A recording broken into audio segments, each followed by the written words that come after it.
eu sou diretor do CIPFANI, que foi uma entidade criada em 1991, 1990, né, para ser sincero.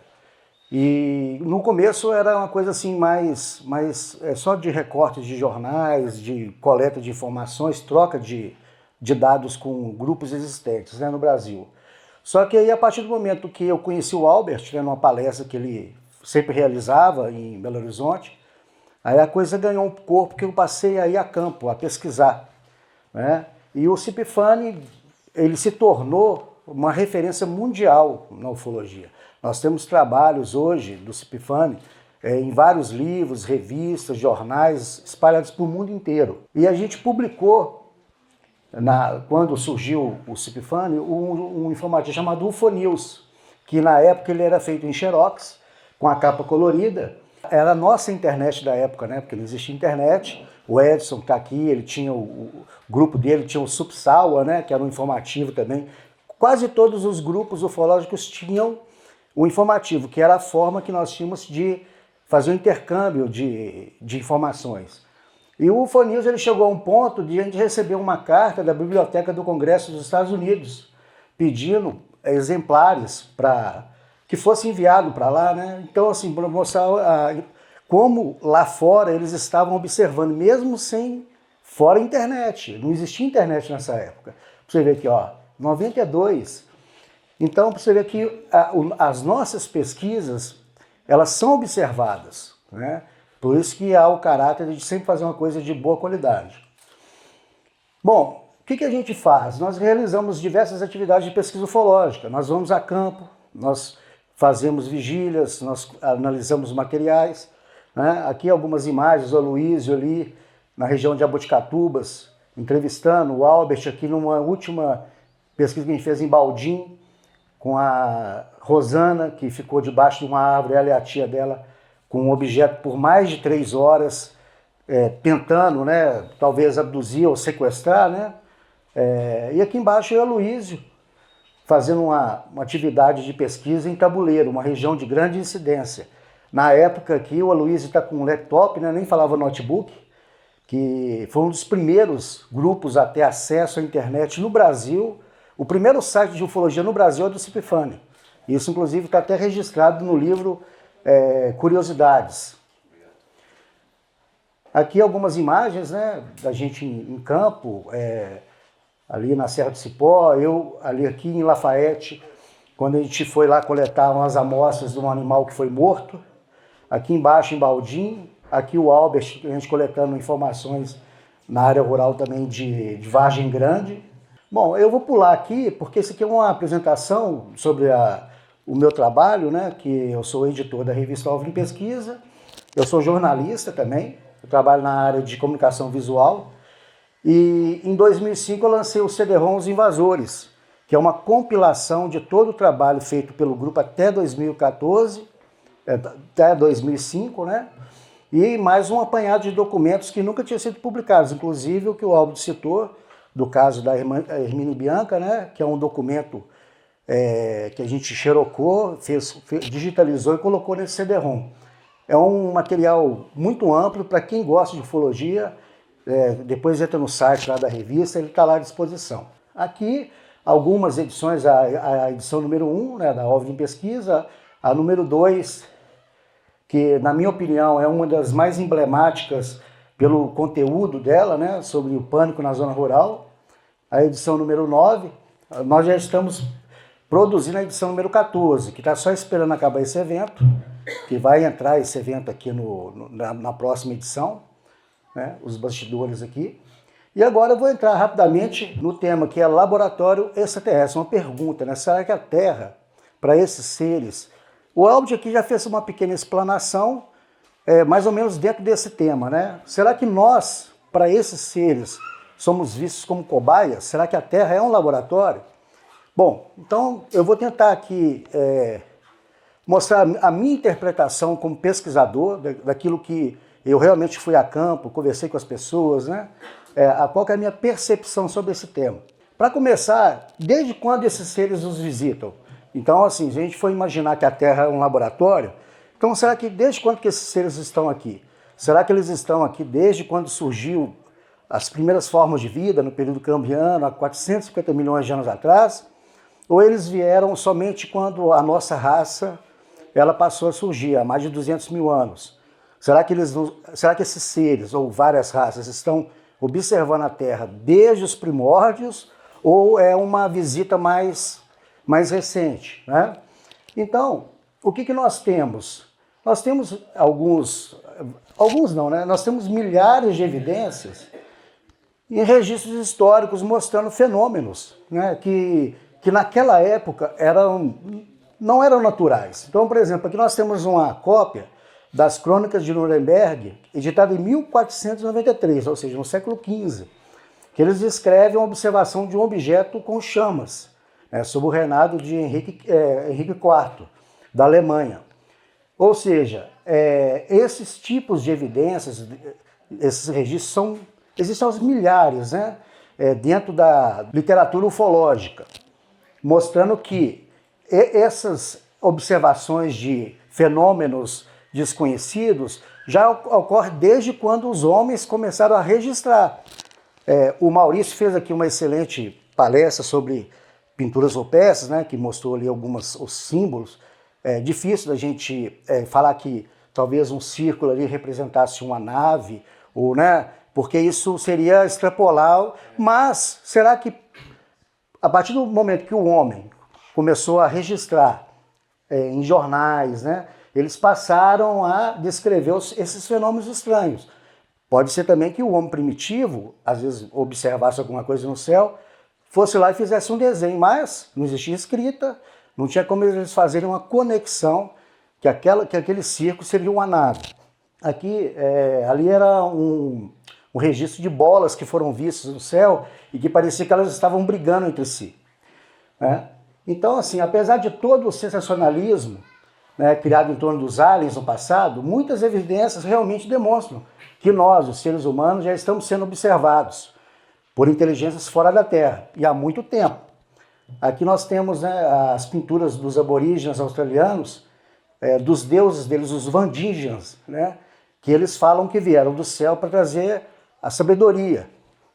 E note que essas pinturas, elas mostram seres, né, que realmente parecem que são seres diferentes. Então, lá na Austrália, essas pinturas são muito comuns nessa região, né, desses seres. E até interessante é que o bumerangue, né, que é um artefato aborígene australiano, a tecnologia da criação do bumerangue é uma coisa assim, que até hoje muitos físicos tentam imaginar como é que seres primitivos, igual os aborígenes, conseguiram criar um bumerangue. Aquela tecnologia de jogar ele fazer aquele e voltar, né? Porque se você lança uma flecha, ela cai no mato e acabou. O bumerangue não, ele joga, se ele não acertar a ave, né, ele volta praticamente nas mãos do caçador. Ou seja, uma tecnologia assim, muito avançada para a época que foi criada.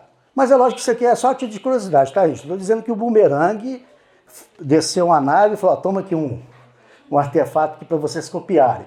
Mas é interessante. Então é o seguinte, será que a Terra é um planeta laboratório para esses seres ou essas raças, né?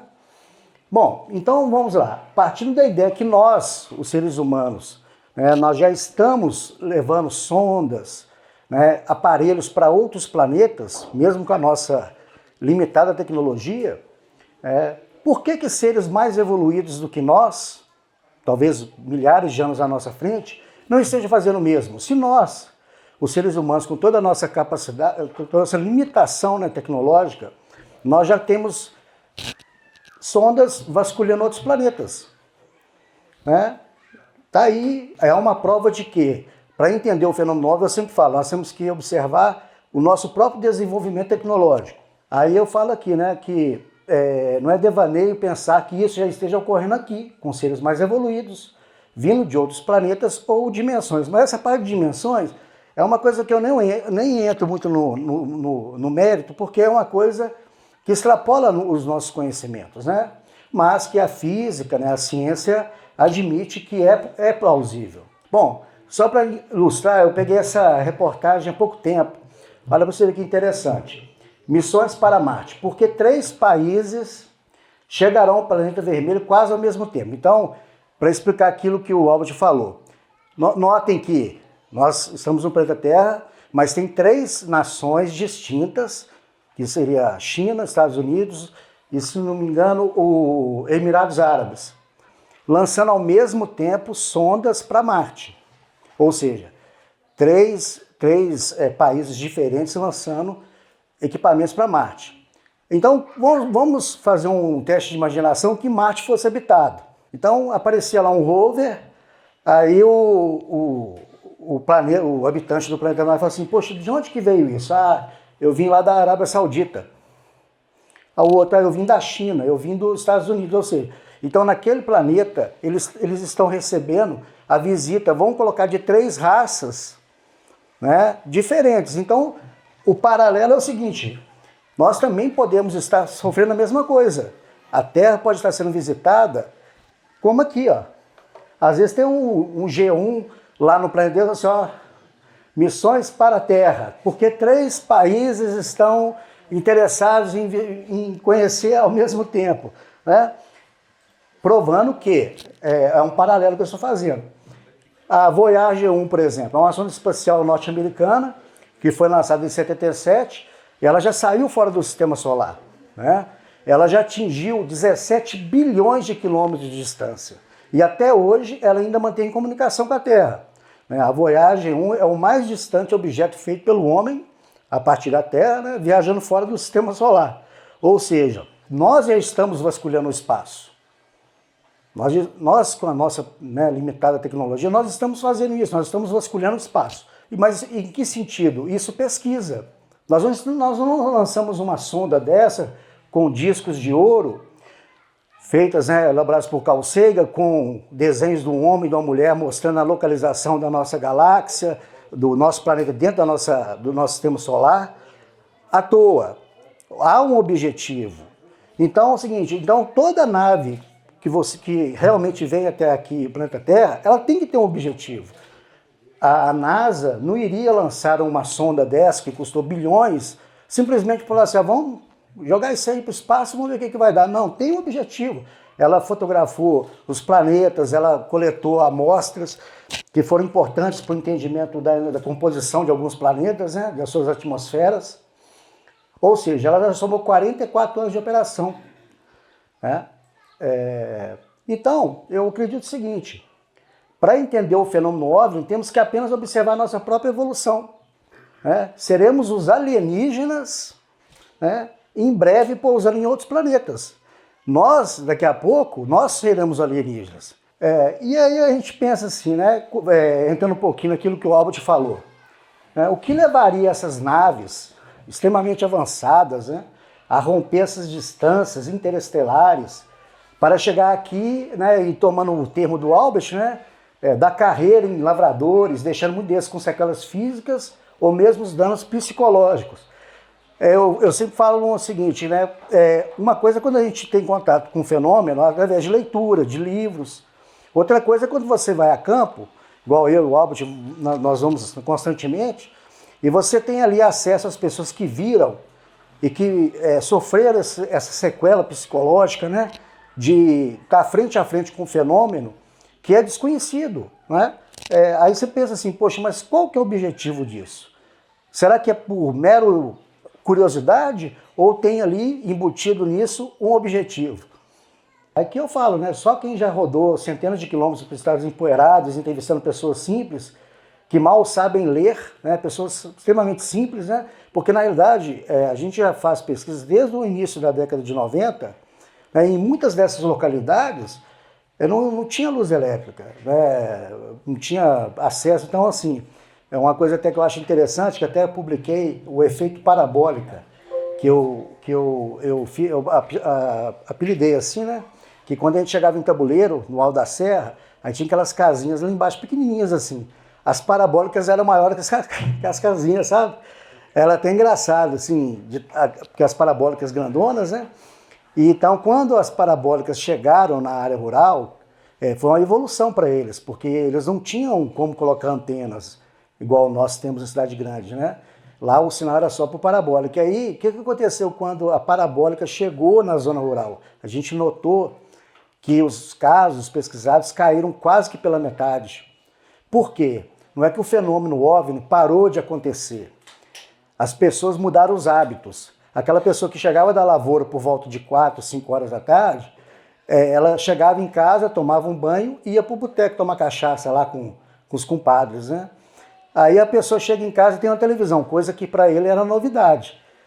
Sentava, tomava banho, jantava e ficava vendo novela. Então, o fluxo de pessoas transitando na área rural reduziu muito, né? Mas mesmo assim, os casos continuaram acontecendo.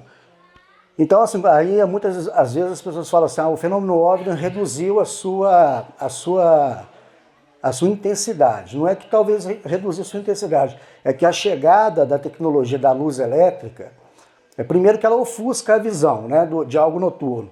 Porque na área rural, quando você vê alguma coisa no céu, qualquer coisa que brilha chama a atenção da pessoa. A partir do momento que a pessoa passa na estrada e já tem poste de luz, às vezes pode ter ali um objeto bem destacado que ela não vai perceber.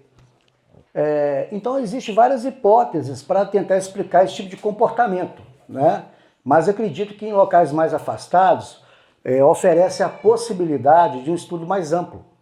Não só da biologia, né, e do comportamento humano, mas também da fauna, da flora, dos recursos hídricos, né, e minerais da terra. Talvez nessas regiões mais afastadas, esses seres eles conseguem... nós queremos estudar o comportamento humano, é melhor a gente ir para uma área mais afastada do que um grande centro urbano, né? Isso a não ser, não dizendo que não aconteça casos, como por exemplo, Varginha foi dentro da cidade. Existem casos que ocorrem dentro de cidades. Mas na área rural, esses relatos eles são mais abundantes. O objetivo desses seres são similares aos nossos, né? É encontrar um planeta com vida e explorar. Se nós, seres humanos, encontrássemos um planeta com vida primitiva, talvez nós falássemos, peraí, nós vamos lá explorar igual a Antártida. A Antártida é um continente que ele não tem dono. Todas as nações podem ir lá e pesquisar, mas existe um código, né, de conduta.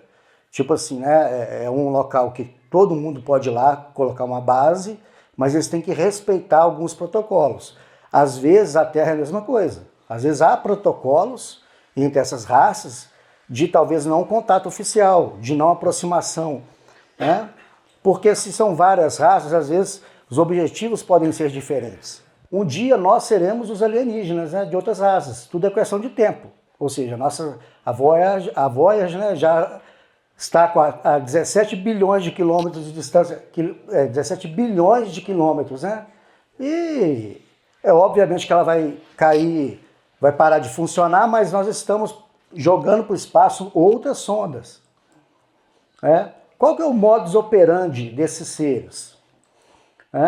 Se esses seres estão aqui na Terra, né, fazendo pesquisas, eles provavelmente ou apenas adentram a atmosfera, fazem o trabalho e vão embora, ou eles podem ter bases aqui na Terra, né? Se a gente for imaginar, quais seriam um dos melhores locais para que esses seres possam ter bases? Seria no fundo do mar, porque o mar ainda é uma região pouco explorada. E há inúmeros casos, relatos de naves observadas em alto mar. Inclusive um vídeo recente, né, liberado pelo Pentágono que mostra uma nave, né, ela entrando para dentro do mar, que é um vídeo oficial. E essa edição número 11, há vários casos pesquisados pelo Edson, né, que fala sobre isso. Também tem um caso do Navieiro, que é um navio argentino, que a tripulação, um navio militar, que um objeto gigantesco passou por debaixo do navio luminoso, né, e que foi visto por toda a tripulação. E casos como esses são repletos na casuística ufológica, né, dizendo o seguinte, que se esses seres estão aqui, os mares seriam uma boa opção para que pudessem servir de bases, né? Aí quando o pessoal fala assim, terra oca ou cavernas, eu não acredito muito nisso, né? Pelo tipo de terreno.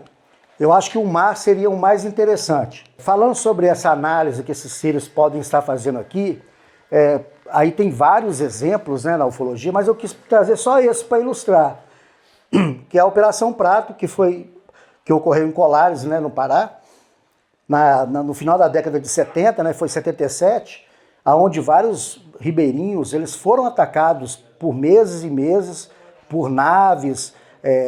As naves lançavam raios que sugavam o sangue das pessoas, né? Provavelmente alguém pode ter sido abduzido ou sequestrado, mas nós não temos acesso a esses documentos. A Força Aérea Brasileira foi até em Colares, ficaram 3 meses lá, né? Fizeram vários filmes, várias fotos, né? É considerado, dentro da documentação oficial, um dos casos mais completos, assim, em termos de credibilidade, né? Foram vários relatórios produzidos pela Força Aérea. Ali a gente vê alguns, né? Aquilo tudo é desenho feito pela Força Aérea, as fotos, né? Então é o seguinte, Colares, na minha opinião, é uma prova viva de que esses seres estão aqui fazendo esse tipo de coleta, buscando material biológico humano. A Aurora do Nascimento, né, sendo examinada pelo Dr. Orlando Zogby, em 19 de novembro de 77. Nos detalhes aqui, ó, as marcas deixadas por esse raio de luz no seio dela. As pessoas eram atacadas dentro de casa. Às vezes o raio de luz atravessava, né, aquele telhado de sapê na época. O que ocorreu em Colares, região, é exemplo de estudos sobre o comportamento humano e sua biologia.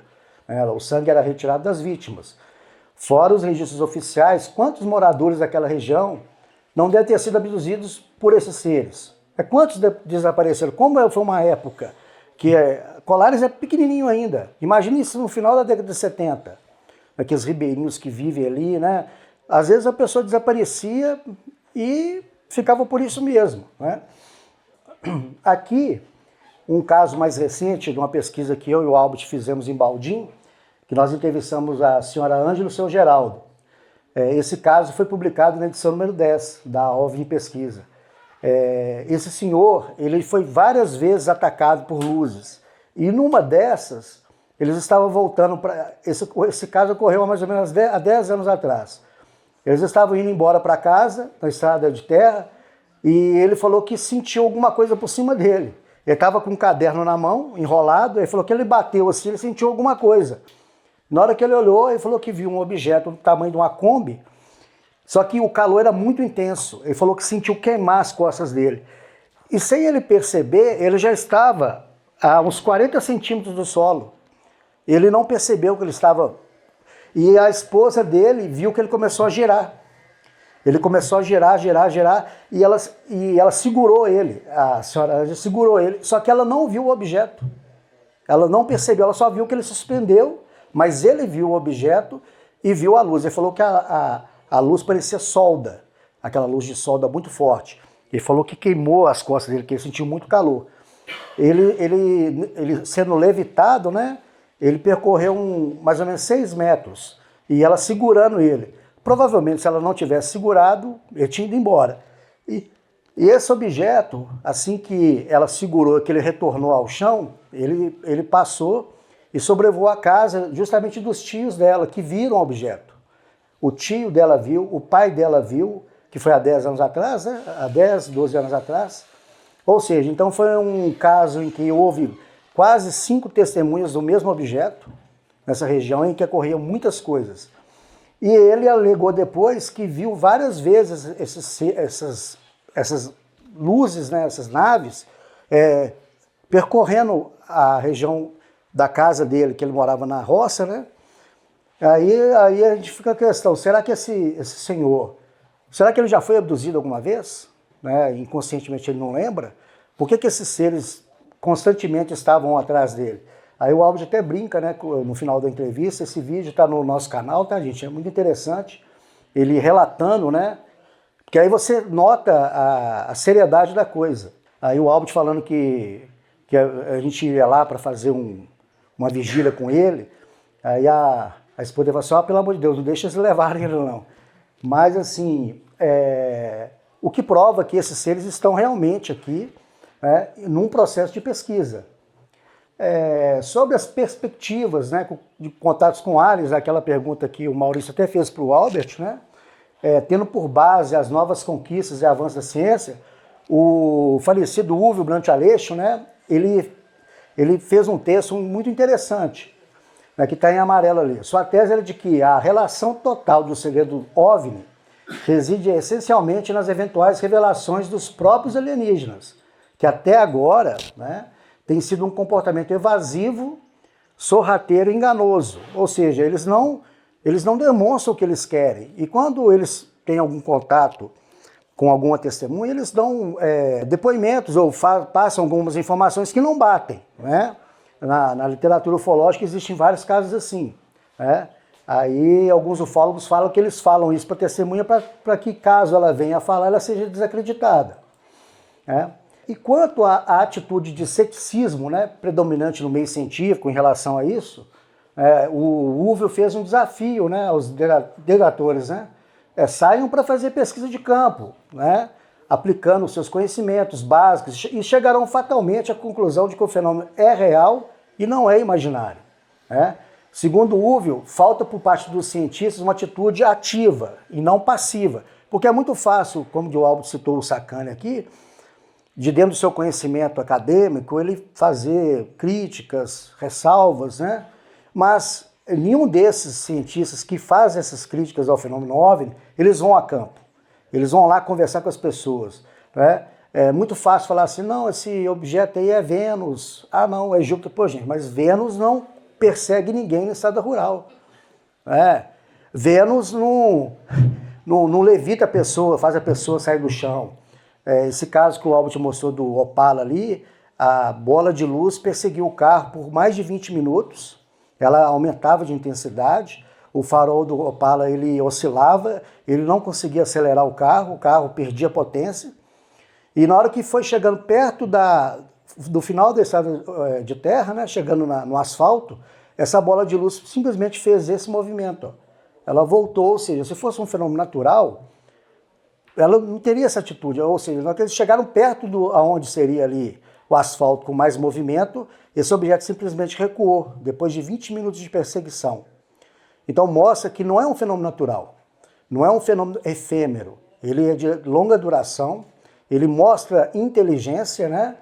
E nesse caso do Opala, aí eu perguntei para eles, será que vocês sentiram algum lapso de tempo, tipo assim, né? Às vezes a pessoa fala, não, saímos de casa às 10 horas, chegamos meia-noite, só que era uma viagem que teria que durar meia hora, mas não foi esse caso, eles não relataram esse lapso de tempo.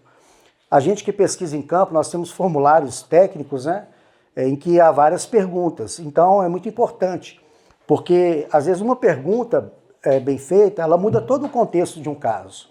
Né? E há na ufologia, obviamente, né, há quem veja com bons olhos e com otimismo, né, um futuro contato com esses seres. Notamos, porém, que essa visão de que são visitantes, né, não invasores, que estão aqui para nos ajudar. Parte justamente de quem não realiza pesquisa em campo, ou seja, quem acredita que esses seres estão aqui para nos ajudar, para, né, a coisa mais light, geralmente parte de pessoas que não pesquisam o fenômeno OVNI em campo. Aquela pessoa que às vezes tem um conhecimento por leitura, né, por filmes, documentários. Uma rápida busca na internet nos mostra centenas de autores, né, que tratam os aliens como salvadores e portadores de mensagens de paz e prosperidade. Mas são tudo evasivos isso, né? A gente nota que essas pessoas que acreditam em Astacheran, esses seres de luz, é tudo baseado em crença. Não existe nenhuma evidência, nenhuma foto, nenhum relato contundente, né? Eu classifico isso como uma religião, não é pesquisa. Né? Há quem alega, né, receber mensagens telepáticas como médiums que incorporam, né, entidades alienígenas. São picaretas que buscam lucro com palestras, lives e livros. Por exemplo, tem uma senhora aí que diz incorporar uma tal de Sheliana, uma alienígena. Ela faz lives, né, faz palestras, livros e tudo mais. Porém, assim, quando ela incorpora alienígena, só fala o trivial. Busque conhecimento, é igual o ET Bilu, né? A humanidade tem que parar de guerrear, não sei o quê. Ou seja, mensagens que qualquer criança de 8 anos sabe fazer. Agora, por que ela não incorpora uma alienígena e fala, olha, eu estou aqui com uma equação que vai provar tal coisa, estou aqui com um elemento químico desconhecido na Terra, estou aqui com a localização de um exoplaneta que a sua ciência ainda não descobriu. Ou seja, trazer informações que sejam técnicas, para que aquela pessoa que está incorporando fale assim, poxa, espera aí. Aí o cientista vai lá e fala, pera, vamos ver isso aqui. Não, realmente, né, bate, é uma comprovação, mas esses médios, né, que dizem incorporar não passam disso. São mensagens que não têm nenhum embasamento científico, apenas crença.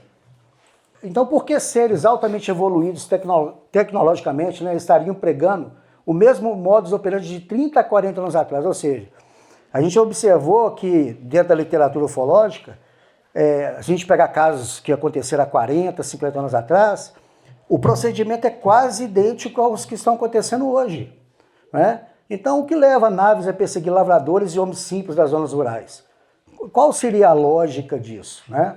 É o que questionamos e tentamos compreender. Sabemos, através de nossas pesquisas, que em muitos casos há mutilações de animais e até mesmo sequestro, né? Abdução de pessoas. Aqui na região da Serra do Cipó era muito comum o sumiço de gado, né? De animais de grande porte, e que não eram predadores naturais, que o homem do campo, ele conhece quando é um ataque de um predador natural, né? Em muitos casos, as testemunhas sofrem com efeitos nocivos depois dessa experiência. Podemos destacar queimaduras, que é muito comum, né? Problemas estomacais, problemas na visão, né? Provocados pelo calor excessivo ou radiação, e ali distúrbios estomacais. Em muitos casos, a confusão mental e perdas dos sentidos. Muitas testemunhas, né, sofrem lesões na tentativa de escapar das luzes, né? Tem um caso interessante que eu sempre gosto de citar, que eu pesquisei em Tabuleiro, que lá o pessoal sempre ia para o bar com uma lanterna, né? Porque não tinha luz elétrica em lugar nenhum. Então, eles chegavam da roça e iam lá para o barzinho tomar cerveja, pinga, tudo. Aí na volta, o Luiz do Mota, ele viu uma luz vindo na estrada, ele achou que era o Fusca do amigo dele, que só tinha um farol queimado. Aí ele falou assim, aí é engraçado, né, o pessoal da roça, que eles fazendo gestos, ele falou que ele encostou assim na cerca de arame farpado, assim, ó, que a estrada era curtinha, e abaixou a lanterna, né, esperando o Fusca passar. Aí falou que foi olhando, a luz foi chegando perto e foi subindo. Lembrando aquela cena do filme do Contatos Imediatos, né, que o Roy para a caminhonete, a luz vem atrás e ela vai e sobe. Na hora que ele viu a luz subindo, aí ele já imaginou que eles falam lá farolão, eles chamam as luzes de farolão. Aí ele falou assim, na hora que eu vi o que era o farolão, ele apagou a lanterna, porque eles acham lá que é a lanterna que atrai essas naves, né? Aí ele foi correr e esqueceu da cerca de arame farpado, no desespero, ele meteu o peito no arame farpado, cortou os peitos, machucou, e ele pulou e ficou debaixo de uma moita de bambu. E essa nave ficou por cima dele uns 10 minutos, e ele começou a gritar, porque nessa região aconteceram várias abduções, do Ocilo, do Afrânio, né? O Joaquim Eloy foi atacado por uma nave, ele ficou cego, tudo nessa região. Aí ele pensou assim, poxa, será que eu vou ser o próximo? Ele ficou lá debaixo gritando. Aí essa nave foi em direção à Cachoeira Grande, né? Que lá tem a cachoeira, a terceira maior do Brasil. Na hora que ele viu a nave ir embora, ele saiu correndo. Aí chegou em casa que ele viu que ele tinha machucado, ele não tinha visto que ele tinha machucado. Ou seja, né, na hora do sangue quente ali, ele falou, olha, eu nem vi que eu estava sangrando. Ele chegou em casa com a camisa rasgada, toda sangrando. Então, o que leva esses seres a fazerem isso, né? Aqui é o caso do Hermelindo, que ele lutou com ser extraterrestre. O caso dele é famoso no mundo inteiro. Essa imagem foi tirada do documentário que a Rede Globo fez, sobre o Globo Repórter Especial sobre ufologia. Ele sofreu uma tentativa de abdução, só que na hora que a nave foi tentando puxar ele para dentro, ele disse que ele meteu o pé assim na borda e o negócio não conseguia puxar ele. Ele estava com uma coisa presa nas pernas, né? Até meio arcaico, né? Uma nave puxar a pessoa como se fosse um laço. Aí acho que na hora que a nave viu que ele estava entalado, ele desceu um ser de dentro dessa nave, um ser. Ele falou que era mais ou menos desse tamanho, cinza. Ele falou que ele era muito duro, a textura do corpo dele era muito dura. E ele tinha uma venda lá, que ainda existe no mesmo local, só que, óbvio, ele já morreu, né? Ele teve uma luta corporal com esse ser. Ele falou que brigou com ele durante alguns minutos. E aí o repórter da Globo ainda perguntou assim, mas o que o senhor tentou fazer? Eu ia tentar segurar ele, prender ele aqui, chamar as pessoas para verem, né? Para acreditarem, né? Só que quando ele foi suspendido, na faixa de uns 3 metros, ele caiu. Ele caiu em cima de uma árvore, uma moita que tem lá, que tem muitos espinhos. E ele machucou.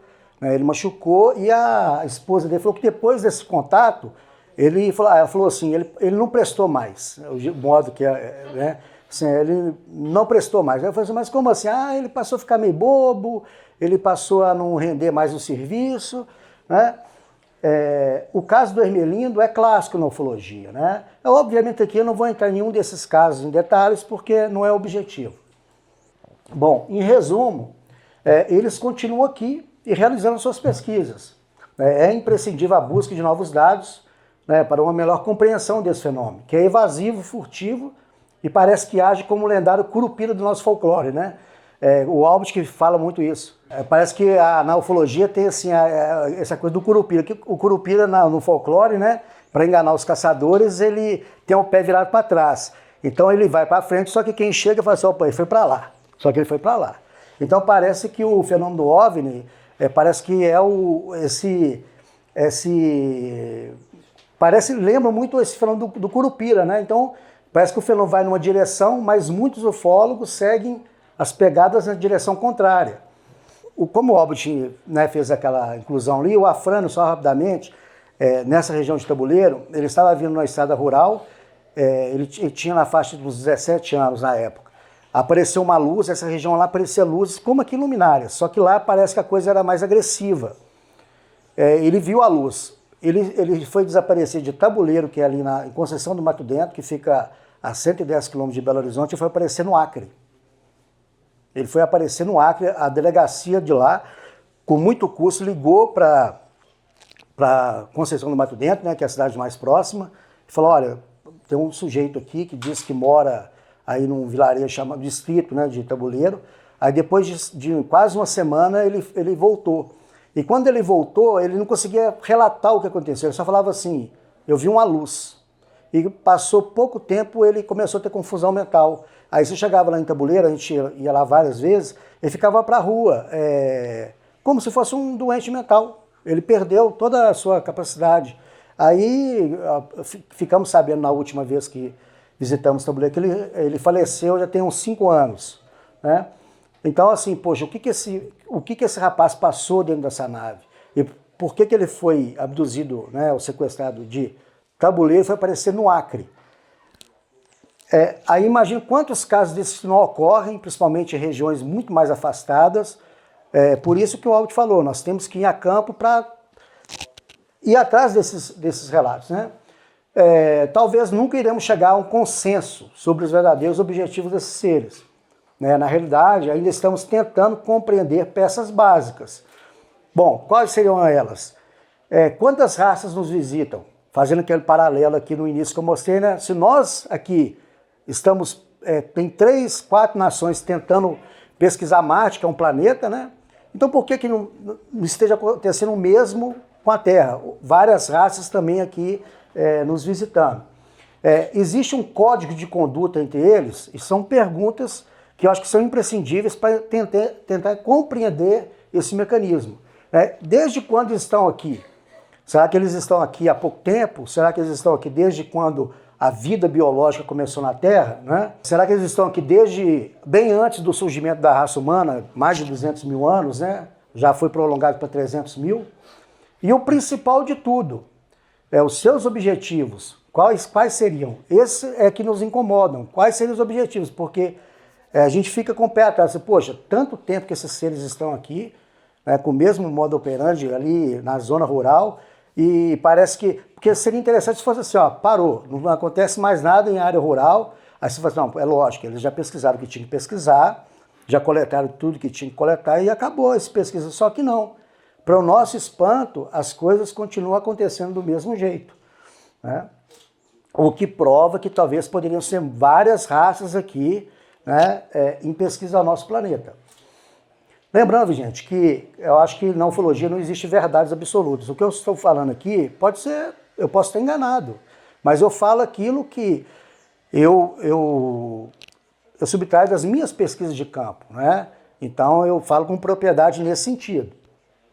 Então, assim, devemos continuar a pesquisar, eles continuam agindo em áreas mais afastadas, né?